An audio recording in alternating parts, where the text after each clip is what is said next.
Hey everybody, it's Mike Rowe with Fix My Hog. Got a great project lined up for you today. We finally got our hands on a new Milwaukee 8. It's a 107 cubic inch, and fortunately for this guy, he's retired, so he actually got to ride his motorcycle this summer, and he's basically approaching 20,000 miles. So whether you're new to the Harley game or you're just upgrading from a twin cam, what we're going to do today is we're pretty much going to go over everything that's listed in your owner's manual. If you look in the back, they've got a detailed little maintenance schedule here, and it kind of goes over everything that gets done at every interval. You know, there's a wide variety of them.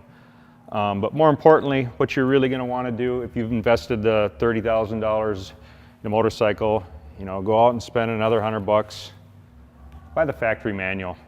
If you're going to be attempting any of this maintenance on your own, you're going to want to have this to refer to how to properly do this. And you know, it might look a little intimidating with all these boxes and checks and all that, but if you do this maintenance yourself, you're going to save literally thousands of dollars.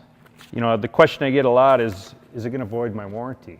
And no, it's not. What Harley's looking for is proof that you've done the maintenance, you know, at the proper intervals. So, you know, really what we're recommending is if you're going to do the maintenance yourself, save all your receipts, document everything, have it dated, the mileage, just so you have proof that you have been doing the maintenance. And that's really what Harley's looking for to honor your warranty. So what we're going to do here first, before we get started, is we usually put a little heat in the bike because we want to be able to drain all the fluids, get all the impurities out.